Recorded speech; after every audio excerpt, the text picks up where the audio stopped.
Hey! Bienvenue dans un nouveau vlog lecture. On est le 1er février, le samedi 1er février, ce qui veut dire que j'ai passé vraiment un mois sans avoir posté de vidéo. Vraiment janvier, ça a été un début assez tumultueux, assez difficile, pas du tout évident. Et ça a été un peu dur de redémarrer, comme vous l'avez vu, j'ai déménagé, donc ce sera le décor pour les 6 prochains mois. J'ai acheté un micro, c'était pour la vidéo précédente, une vidéo que j'ai tournée du coup précédemment, mais je sais pas si je vais la sortir, bref, genre revenir un peu dessus. Et du coup, je sais pas trop si ça fonctionne, si c'est bien ou pas.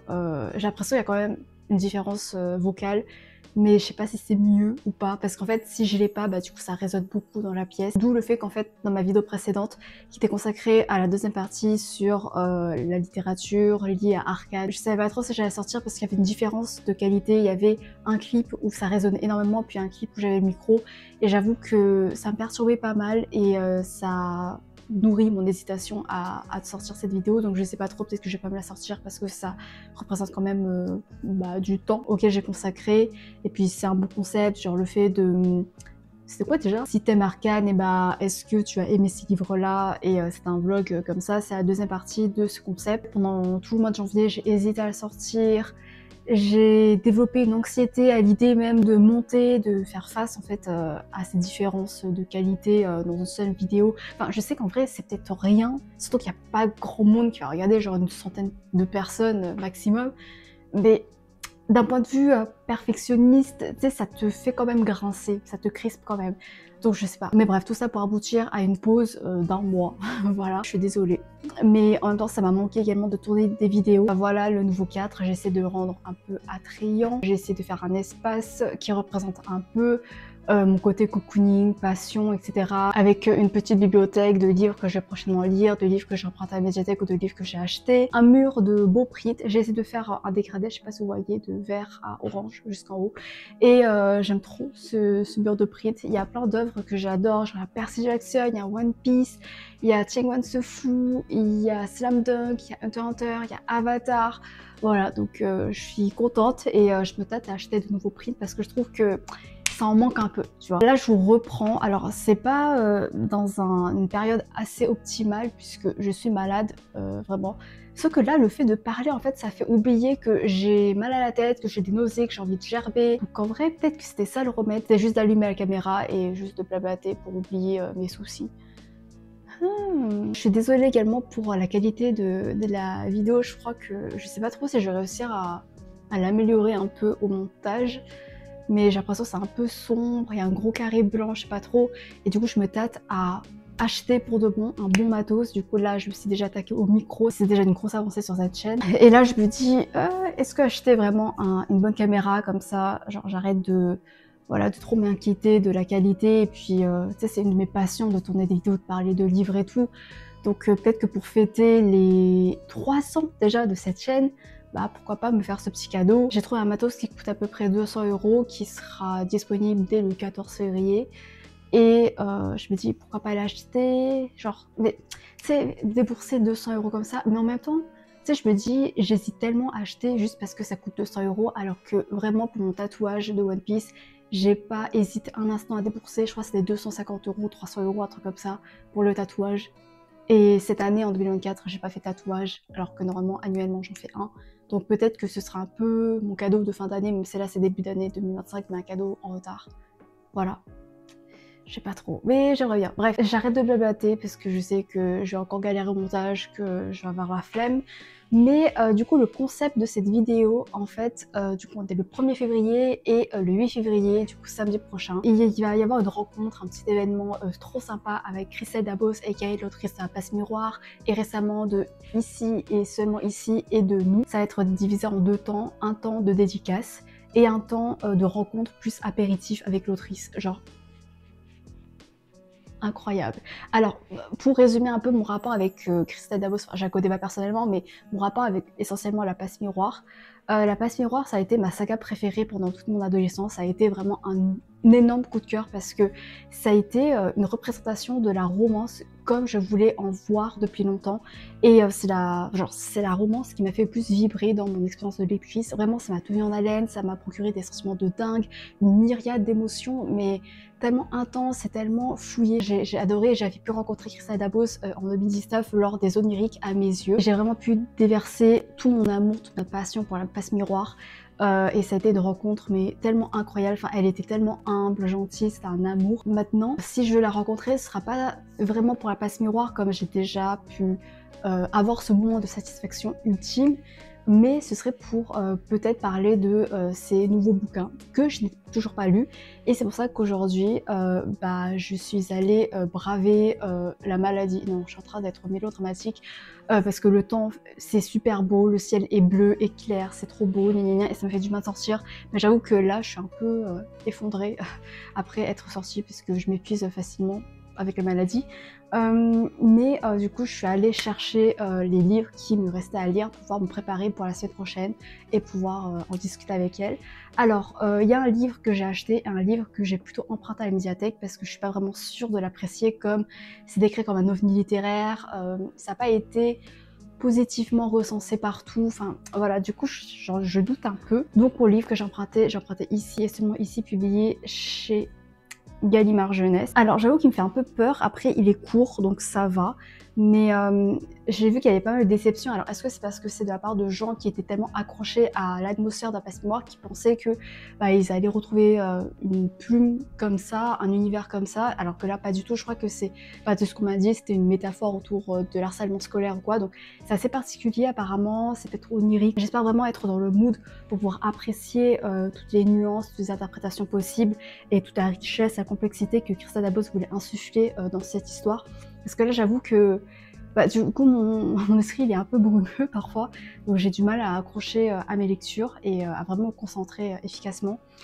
Donc on verra. Et le livre que j'ai acheté, c'est Nous, publié chez Gallimard Jeunesse également. J'ai pris la version brochée, j'ai pas voulu me risquer à la version collector au cas où si j'accroche pas trop, et j'avoue, tu sais, ça me faisait de l'œil parce qu'il est vraiment très beau, mais en même temps je me dis, tous mes passe miroirs, ils sont en format broché, du coup dans la collection ça ferait mieux tous en format broché, tu vois, sur mon étagère spéciale Christa Dabos.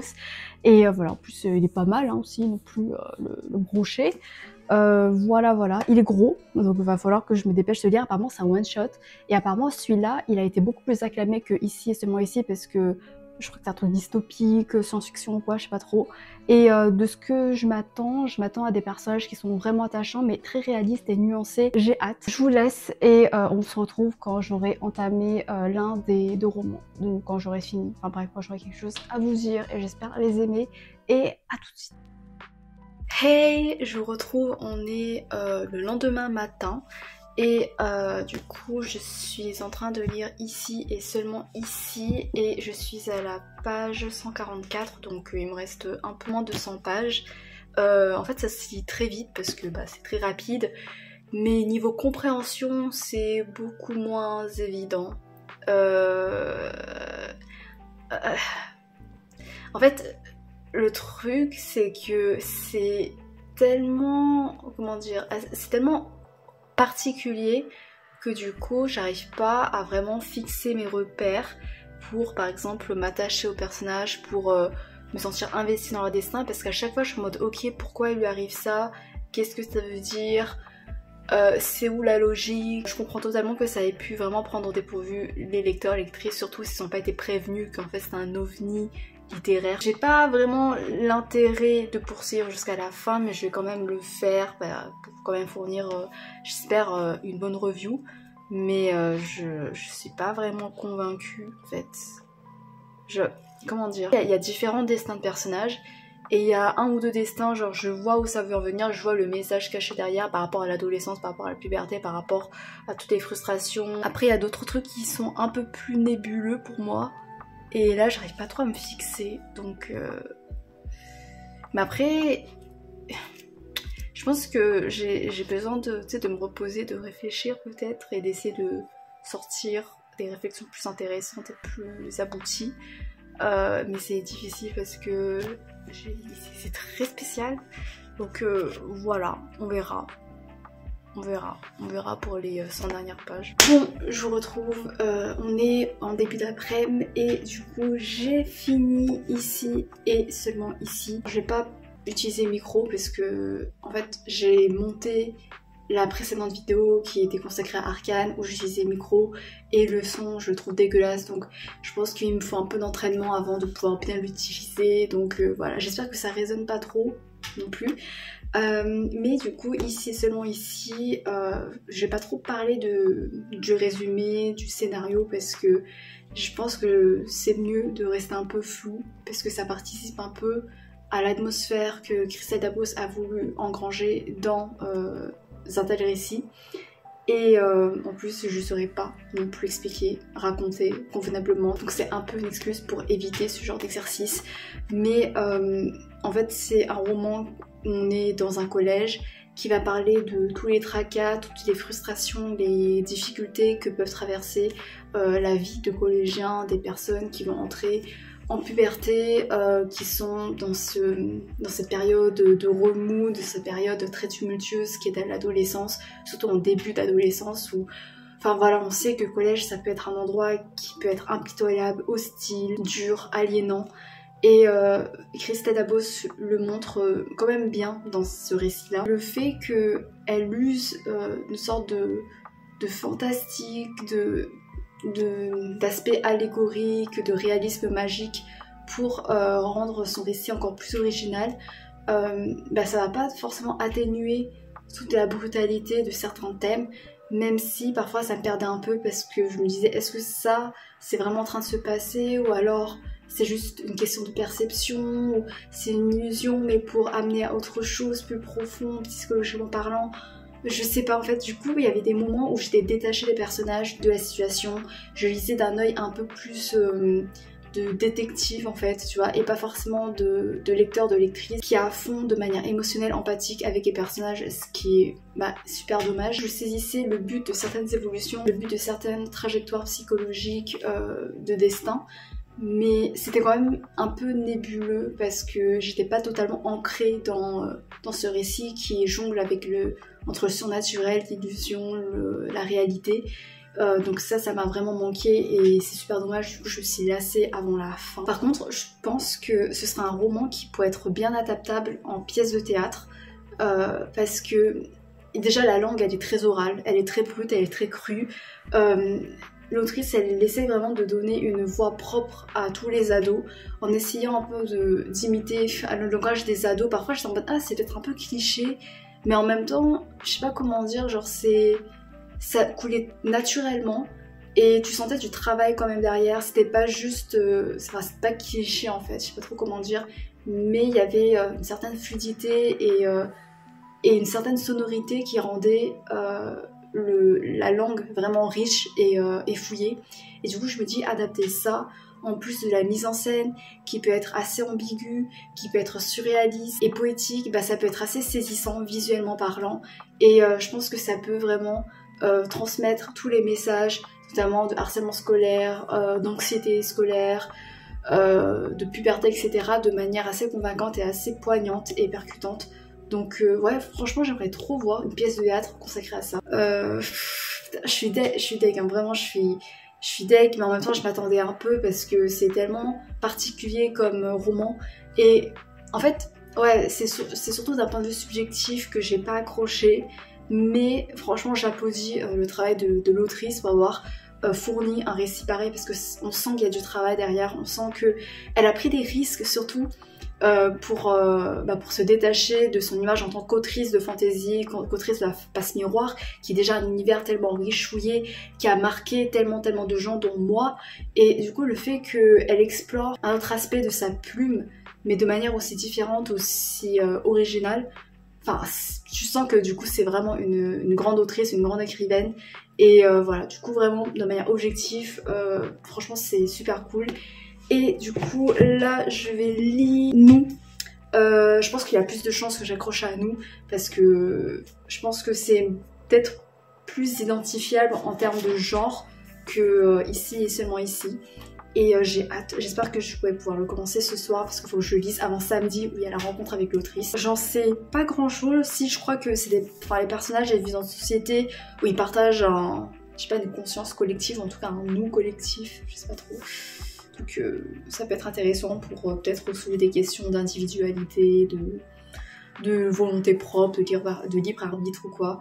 Je sais pas, mais putain, il y a cette pastiche là, j'aimerais bien l'enlever. Voilà, parce que c'est un peu moche. Et on sait que c'est l'autrice Apasmura, pas besoin de nous le signaler. Bref, voilà, mais voilà.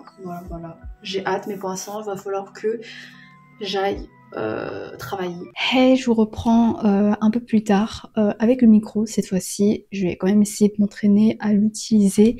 Et je pense que c'est mieux si je le tiens, comme ça le son il est peut-être mieux, je sais pas. Je suis désolée, j'espère vraiment, je sais pas. Genre là je le mets un peu au pif, si je le mets comme ça, mais après du coup j'ai pas mes deux mains pour vous présenter le livre, et là cette fois-ci j'ai vraiment besoin de deux mains pour présenter. Je reprends pas pour parler de Cristal d'Apo, je vais un peu sortir du cadre du sujet de la vidéo, pour un peu dériver sur un sujet qui me tient quand même à cœur, voire plus. Là j'ai un peu étudié. J'ai étudié des matières que je comprenais rien, du coup j'ai vite abandonné. Et ensuite j'ai un peu lu. En fait j'ai envie aujourd'hui, comme c'est dimanche, soit une journée chill, tu vois. Après je dis ça, mais je suis en retard sur plein de trucs. Je suis en train de remettre en question ma vie et mes projets, bref voilà. Mais j'ai quand même envie de lire parce que je suis dans une bonne dynamique de lecture. Et cette fois-ci j'ai pas lu un roman, mais j'ai lu le projet d'un album jeunesse d'une pote. Voilà, c'est incroyable, genre je suis entourée de personnes qui sont tellement talentueuses, vous imaginez même pas, d'artistes, mais méconnues, discrètes, et qui sont incroyables. Et parmi elles, cette autrice illustratrice qui a écrit, dessiné, édité son propre album jeunesse, qui est ici le Mondona de Emma Ledru. Je vous mettrai en barre d'infos son compte Instagram, comme ça vous pourrez commander sur son compte. Il coûte 14 € et c'est un très bel objet. Donc je vais devoir lâcher mon micro, je suis désolée si le son part en caca, mais ça vaut le coup. Regardez, c'est en fait, bon vraiment, la qualité de mon putain de téléphone ne rend pas du tout justice à la beauté chatoyante, lumineuse, chaleureuse des illustrations, parce que vraiment on dirait que ça brille de couleurs, c'est tellement coloré, c'est beau, mais regardez-moi ça, c'est beau, ça fait du bien à l'âme, vraiment. Si vous avez des gamins, et achetez-en un, comme ça vous le lisez avec votre gamin et c'est trop beau. Et même si vous êtes adulte, et ça fait du bien au cœur. Tu voyages à travers monts et marais, enfin pas trop de marais, mais c'est dépaysant, c'est lumineux, c'est beau, c'est fantastique.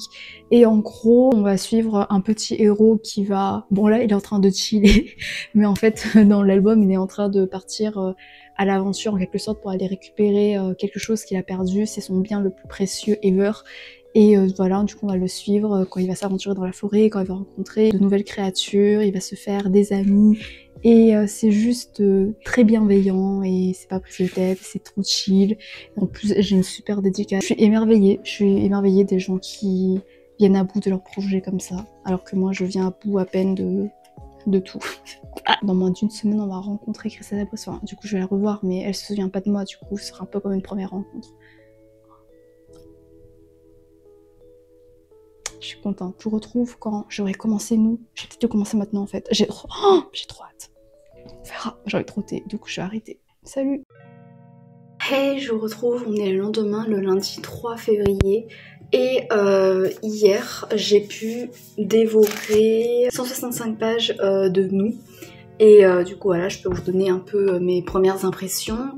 J'aime bien. Franchement, j'accroche beaucoup plus qu'à ici et seulement ici parce qu'on se situe dans une société dystopique avec des mécanismes qui nous sont un peu plus familiers que la marée assez nébuleuse, très originale et teintée de... je sais pas où je voulais aller avec ces métaphores, mais bref, le truc un peu plus original et un peu plus particulier qui a été ici et seulement ici. Il y a plusieurs trucs dans le système de cette dystopie qui me plaît bien et qui résonne avec des choses qui me tiennent à cœur. Notamment, on est dans une société où tout le monde est déterminé biologiquement ou en tout cas socialement selon la fonction qui lui est attribuée pour toute sa vie quoi. Et c'est avec cette fonction là que la personne va servir le bien commun et en fait ils sont soumis à une impulsion presque forcée, enfin c'est totalement forcé tu vois, qui dépendent pas du tout d'eux mais qui dépendent du nous, qui les pousse à constamment penser au collectif, à comment apporter un soutien collectif, à faire du bien à la société au détriment de leurs propres envies. Et ils peuvent pas résister à cette envie d'accomplir leur devoir pour le bien collectif, ce qui fait que c'est très oppressant parce qu'au final, en fait, ils vont aider les gens, mais c'est même pas eux-mêmes qui le veulent, ça, c'est une impulsion forcée quoi. Et en plus, c'est tout à fait... Enfin, il y a cette dichotomie, ce brouillage entre l'altruisme, l'égoïsme, le fait qu'ils sont constamment voués à aider les autres. Du coup, il n'y a plus de place pour développer l'individu, pour des moments de suspension où ils peuvent se concentrer sur eux-mêmes, voilà, être un peu plus égoïstes en quelque sorte pour voilà, juste penser à eux-mêmes, ce qui est le plus important. Et en plus, ce brouillage-là est également défini par un système hiérarchique parce que plus les gens sauvent ou aident des gens et plus les gens sont reconnus socialement parlant, hiérarchiquement parlant et du coup bah il y a des gens qui vont essayer de sauver des gens mais pour voilà accéder à cette hiérarchie et gravir les échelons. Enfin bref voilà, il y a plein de trucs, enfin je suis un peu brouillonne mais du coup il y a plein de paradoxes par rapport à ce thème là qui font que ça me touche parce que voilà, enfin ce truc entre aider les autres, aider soi-même, prendre du temps pour soi-même, ne pas être forcément productif, utile aux yeux des autres, enfin je sais pas, c'est un truc qui me touche personnellement. Pour l'instant j'ai pas eu de coup de cœur de personnage même si j'aime bien Goliath. Voilà, c'est une espèce un peu de mec un peu bourru qui veut accéder au premier palier de la hiérarchie comme je vous l'ai dit en sauvant une vie parce que en fait il a déjà sauvé 10 vies, il faut sauver 11 vies pour accéder au premier palier, du coup il lui reste plus qu'une vie, du coup là il fait de son mieux pour essayer de sauver des gens, mais du coup c'est un but intéressé et c'est intéressant de questionner ça, et puis il a cette attitude un peu maladroite, un peu bourrue parfois qui m'attendrit, et voilà, c'est juste un gamin que j'ai envie d'adopter. Mais j'ai l'impression au niveau de la romance, alors pour l'instant il n'y a pas de romance mais il y a notre duo de protagonistes masculin-féminin et du coup je me dis ouais peut-être ça va évoluer en romance et du coup c'est un peu plus prévisible que la passe miroir parce que je me rappelle que pour Ophélie et Thorne vraiment genre ça m'a mind blowé parce que j'étais en mode waouh, en fait c'est tellement je sais pas comment dire, c'était prévisible certes mais c'était réaliste là aussi, mais je suis un peu moins touchée, mais enfin bref voilà, faut pas trop que je compare avec le passé noir évidemment, on verra où ça nous mène et voilà, donc je suis sur une bonne lancée pour pouvoir rattraper d'ici samedi et voilà, je vous laisse et salut.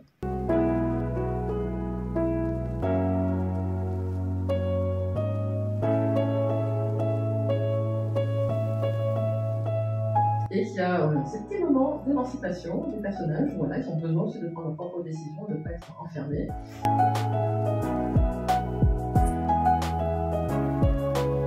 Je rentre de la rencontre avec Christelle Dabos et je suis juste aux anges, c'était trop bien, je vous raconterai un peu.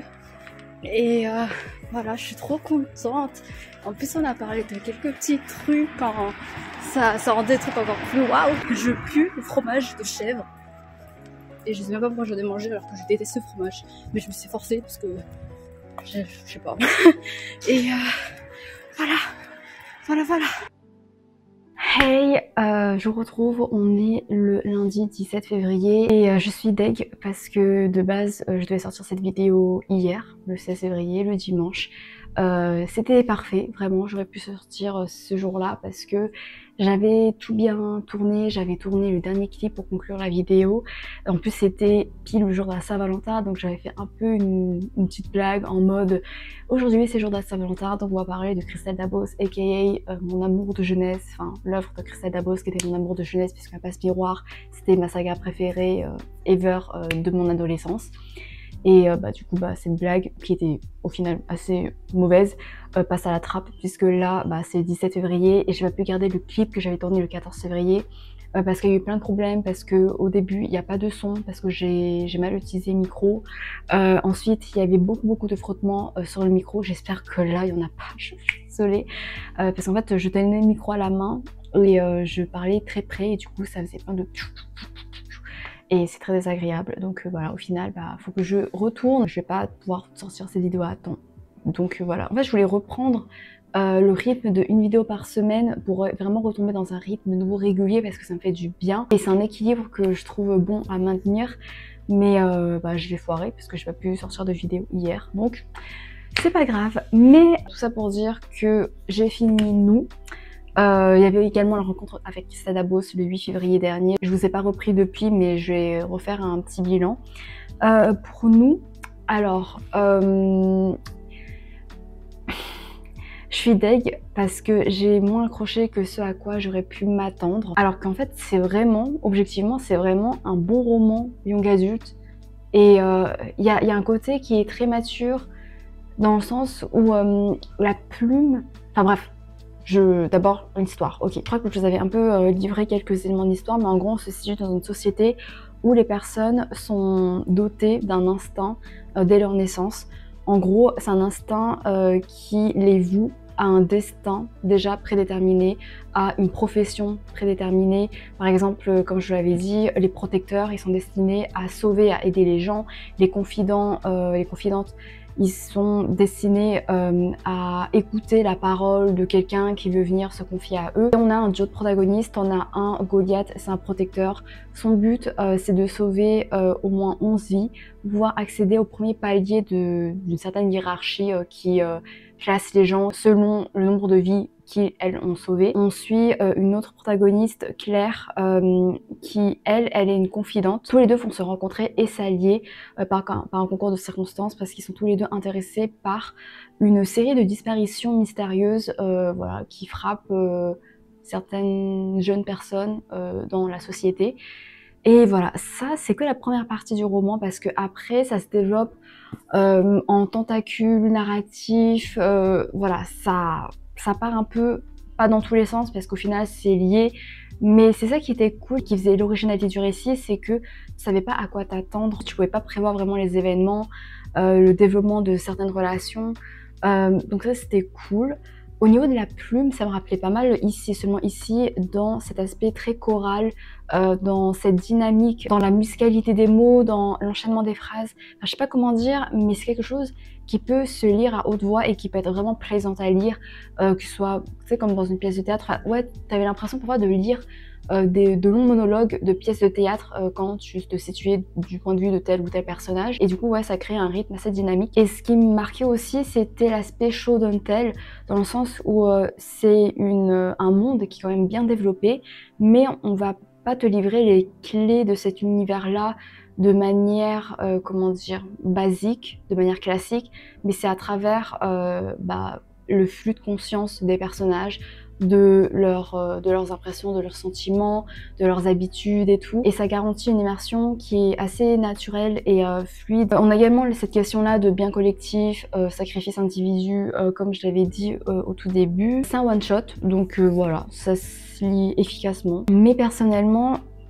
mon affect n'a pas été aussi impacté que j'aurais voulu et je suis deg parce que chez les personnages, il y a une certaine maladresse qui aurait pu me plaire dans leurs relations, dans leurs petites attitudes. Il y a un début, enfin une relation assez platonique, ambiguë entre les deux héros, donc on sent qu'il y a de l'attirance mais ça va pas se développer totalement en romance et normalement ce genre de truc ça aurait dû tellement me plaire. J'aime bien un peu ce côté platonique entre deux personnes parce que ouais, quand ça se développe en romance j'ai tendance un peu à m'ennuyer, donc là c'était cool. Il y a des relations familiales dysfonctionnelles, il y a une relation fraternelle qui est vraiment très compliquée et qui te tient en haleine en fait parce qu'il y a des enjeux qui dépendent pas d'eux, qui semblent te mener vers un dénouement fataliste et du coup ouais, ça te tient en haleine quoi. Donc en vrai ça aurait pu me plaire mais c'est juste que je sais pas, peut-être j'étais trop fatiguée parce que je lisais le soir après des journées de cours et tout et du coup j'arrivais pas vraiment à m'investir, j'étais fatiguée et c'est trop dommage parce que c'est juste un point de vue personnel. Je sais, je vois le potentiel et tout ce qui aurait dû me plaire et du coup c'est encore plus frustrant que si c'était juste un livre qui m'avait profondément déçue parce que la seule déception dans cette histoire c'est moi-même, tu vois. Donc en vrai je vous le conseille quand même. Et sinon pour basculer sur un sujet plus positif, la rencontre avec Christelle Dabos. C'était trop bien parce qu'il y avait du coup un petit apéro, il y avait une rencontre avec des questions suivies d'un moment avec les lecteurs, les lectrices. Elle abordait surtout la jeunesse de nous, évidemment, mais c'était super intéressant, même si voilà, moi personnellement j'ai pas beaucoup accroché, mais j'ai beaucoup aimé genre savoir comment cette idée lui était venue, etc., comment elle tissait les personnages. J'ai pu me faire dédicacer nous. Je suis trop contente parce que bah, du coup ça fait la deuxième dédicace de l'autrice, parce que je m'étais fait dédicacer le tome 3 d'Apace Miroir en 2019. La revoir, enfin elle est toujours aussi humble, accessible, elle a ce côté un peu sarcastique, autodérision, qui fait elle a l'air vraiment genre pas vulnérable, mais en quelque sorte humaine, tu vois, et très accessible, très abordable. J'étais allée la voir pour lui parler, et en fait je portais un sweat avec Vi d'Arcane, et elle a reconnu, elle était en mode mais c'est Arcane ça, et du coup on a fangirlé sur Arcane, genre j'ai fangirlé sur Arcane avec Christelle fucking Dabos. On était en mode ouais on n'a rien compris à l'histoire, mais franchement c'est trop bien et tout. On a aussi fangirlé sur Monster de Naoki Urasawa. Monster, qui est mon seinen préféré ever, j'ai revu l'anime je sais pas combien de fois, j'adore extrêmement beaucoup. Et en fait, pendant la série de questions-réponses avec les lecteurs et lectrices, elle avait dit qu'une de ses œuvres préférées c'était Monster, et qu'elle s'était aussi inspirée un peu de Monster pour quelques parties de la passe miroir. Et j'étais mind-blowée, j'étais en mode comment ça, j'ai même pas remarqué ça. Et du coup quand je suis venue la voir pour me faire dédicacer, j'en ai profité pour lui demander c'est quoi genre les aspects qu'elle avait tirés de Monster pour le mettre, l'insuffler dans la passe miroir. Et sans vous spoiler, mais en gros il y a une importance autour des albums, je regarde l'heure parce que je dois quand même partir bientôt là. Il y a une influence très forte des albums jeunesse, de l'importance des albums pour enfants, que ce soit dans Monster mais également dans la passe miroir. Il y a aussi un délire avec des jumeaux, et j'étais en mode mais oui évidemment, comment j'ai pu ne pas voir ça. Et j'ai envie de relire la passe miroir là du coup. Voilà, donc en fait fangirler avec l'autrice de mon adolescence sur Arcane que j'adore, sur Monster que j'adore mais que je vénère de ouf, ça a été une collision entre trois mondes épiques, magistraux, qui rythment mon propre monde, beaucoup plus modeste. Et waouh, waouh, qu'est-ce que je viens de vivre. Bref, voilà, j'exagère peut-être, mais non, pour moi, j'exagère pas. C'était incroyable. Je lui avais également posé la question à propos de nous. En fait, je lui avais demandé si, comme je vous l'avais dit, je crois, est-ce qu'elle s'était inspirée de sociétés qui existent, de ses propres observations vis-à-vis de notre société, le fait qu'on sacrifie l'individu pour servir le bien collectif, pour servir la société, etc. Du coup, on oublie l'individu en tant que tel, ses propres aspirations, son propre... ses propres désirs égoïstes entre guillemets. Et en fait elle m'a répondu que non, au final c'était l'inverse, le cheminement inverse, parce que quand elle étudiait dans le sud, à Nice, elle s'est rendue compte que les gens étaient beaucoup trop individualistes, et du coup ça l'isolait de ouf. Et c'est pour ça qu'elle a un peu créé ce roman-là dans lequel les gens sont voués, sont destinés à aider les autres. Et du coup ça l'a permis d'explorer un peu les dérives de cet extrême-là, le fait que tout le monde est voué à un esprit communautaire, vit pour cet esprit-là plutôt que pour eux-mêmes. Et du coup, elle a l'impression d'avoir un peu exploré les deux extrêmes-là, genre entre une société totalement individualiste et une société totalement communautaire. Donc c'était super intéressant. Et voilà, je crois que j'ai fini de parler. Conclusion de cette vidéo, je suis deg un peu. En fait, je suis pas deg parce que ça va. Genre, au moins, je me suis lancée et j'ai pu lire les nouveaux romans de Christelle Dabos parce que ça faisait longtemps que je voulais. Ça n'a pas vraiment été une réussite personnelle, mais ça veut pas dire que c'était pas bien. On est d'accord, ok. Et puis je suis contente parce qu'en fait, ma première rencontre, mon premier contact avec sa plume, du coup, avec la passe miroir, c'était début 2015, et là on est début 2025, donc ça fait 10 ans en fait que je connais sa plume, que je connais son œuvre, et que j'ai vécu tout ça, et genre je trouve ça ouf, on va être toute... je sais pas, tout ce chemin. Cette vidéo, c'est un peu peut-être une vidéo hommage, même si c'était moins positif que j'aurais voulu. Mais vraiment, encore une fois, c'est ma faute. J'ai hâte de sortir ces vidéos pour me concentrer sur d'autres vidéos, parce que là, je suis en train de lire plein de livres autour, notamment de la société chinoise, de la littérature chinoise, que j'ai trop hâte de vous présenter. Merci, merci, merci infiniment d'avoir regardé jusqu'à la fin. J'espère que l'audio n'a pas été trop désagréable. Je suis désolée. Enfin, j'apprends encore. Je suis désolée. J'ai l'impression de parler trop fort parfois. Je suis désolée. Voilà, encore une fois. Mais j'espère quand même vous retrouver pour d'autres nouvelles aventures livresques. Dites-moi si vous avez lu La Passe Miroir, si ça vous intéresse, si vous avez aimé, si vous n'avez pas aimé non plus, si vous avez lu Nous ici et seulement ici, etc. Et quant à moi, bah, je vous souhaite une très bonne journée ou semaine, je sais pas. Et à bientôt peut-être, je sais pas. J'espère. Salut!